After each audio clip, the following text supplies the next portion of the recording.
हाँ तो बच्चों, अब हम चलते हैं द्विघात समीकरण के प्रश्नावली 4.3 में। इसमें पहला था कि यदि निम्न द्विघात समीकरण के मूलों का अस्तित्व हो तो उन्हें पूर्ण वर्ग बनाने की विधि द्वारा हल करो। अस्तित्व का मतलब है कि क्या यह द्विघात समीकरण के रूप में है या नहीं। तो सबसे पहले हम इस जो ये 2x² - 7x + 3 = 0 द्विघात समीकरण दिया गया है, इसको पहले हम द्विघात के व्यापक समीकरण ax² + bx + c = 0 से तुलना करेंगे, जिसमें x² का गुणांक a है और यहाँ x² का गुणांक 2 है, तो a का मान 2 हो गया। x का गुणांक b है, x का गुणांक -7 है, तो b का मान -7 हो गया, c का मान 3 हो गया। अब विविक्तिकर का समीकरण है d = b² - 4ac। इसमें हम मान रखेंगे, तो b का मान -7 का वर्ग -4 × 2, a का मान 2 है, c का मान 3 है, तो -7 का वर्ग 49 और इनको गुणा करने पर 24 मिलता है। 49 में से 24 घटाया जाए तो 25 मिलता है। 25 एक पूर्ण वर्ग संख्या है जो कि 0 से बड़ी है, तो वही लिखा गया। चूँकि b² - 4ac, चूँकि यहाँ पर d माने विविक्तिकर के समीकरण को d से लिखा गया है, जो कि b² - 4ac के बराबर होता है, तो b² - 4ac का मान जो है 0 से बड़ा है, इसलिए समीकरण के मूल वास्तविक हैं। अगर 0 से छोटा होता तो वास्तविक न होते। अब इसको हमको पूर्ण वर्ग बना करके हल करना है, तो 2x² - 7x + 3 = 0। सबसे पहले x² का गुणांक 2 है, 2 से हम पूरे समीकरण को भाग दे देते हैं, तो यह 2x² को 2 से भाग देंगे तो x² बचेगा, -7/2x - 3/2 = 0। अब जो ये -3/2 है, इसको हम पक्षांतर कर देते हैं, तो x² -7/2x बराबर पक्षांतर किए -3/2 आया। अब x² माइनस इसके अंश और हर में 2 से गुणा कर देते हैं, तो 2 × 7/2 था, 2 से गुणा करोगे 7/4x हो गया, धन।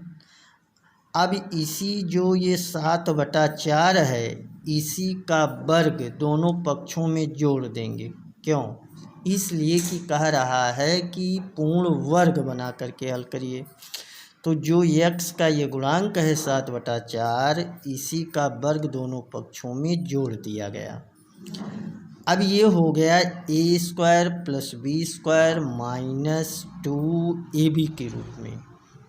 इसकी जगह हम रख सकते हैं a - b² माने x - 7/4 का होल स्क्वायर, चूँकि अगर इसको खोला जाए तो हमको यह इतनी चीज़ें मिलती हैं, बराबर -3/2 धन, इसको खोला गया 49/16, x -7/4 का वर्ग, इनको एलसीएम लेकर के हल करने पर मुझे मिलता है 25/16। तो x -7/4 बराबर क्या होगा, इस वर्ग हटाएंगे तो इसका रूट हो जाएगा, तो ±√25/16, या x -7/4 बराबर ±25/16 का वर्गमूल 5/4 हुआ।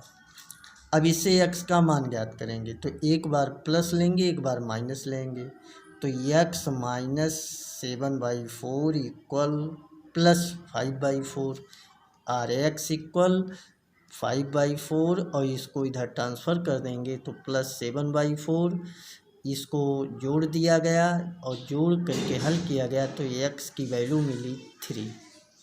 फिर हम अब माइनस लेंगे, तो x - 7/4 = -5/4, फिर इनको हल किया गया तो इससे हमको x की वैल्यू 1/2 मिलती है। इसी तरह से दूसरा है 4x² + 4√3x + 3 = 0। इसको भी पूर्ण वर्ग बना करके हल करना है। तो सर्वप्रथम हम जो है 4 से पूरे समीकरण को भाग दे देते हैं। तो 4 से भाग देने पर x² आया, धन √3x आया, धन 3/4 = 0। इसको हम पक्षांतर कर देंगे तो x² धन √3x = -3/4। अब इसमें जो है 2 से गुणा करेंगे, 2 से भाग देंगे तो x² + 2 × √3/2 × x = -3/4, या x² + 2 × √3/2 x प्लस, जैसा कि पहले वाले सवाल में या ऊपर वाले सवाल में इसका वर्ग दोनों पक्षों में जोड़ा गया था, तो वही चीज़ यहाँ भी x का जो गुणांक है √3/2 इसका वर्ग दोनों पक्षों में जोड़ देंगे। अब इसी तरह की जगह हम लिख सकते हैं x + √3/2 का होल स्क्वायर इक्वल -3/4, और √3/2 का स्क्वायर अगर खोलें तो ये मिलता है हमको 3/4। ये कट गया, बराबर 0 आ गया। तो x + √3/2 बराबर क्या हुआ, स्क्वायर हटाएंगे 0 का वर्गमूल, और 0 का वर्गमूल 0 होता है।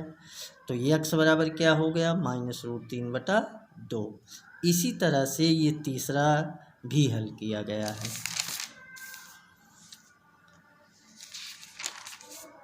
तीसरा 2x² + x - 4 = 0। द्विघात के व्यापक समीकरण से तुलना किए तो a का मान 2, b का मान 1, c का मान -4।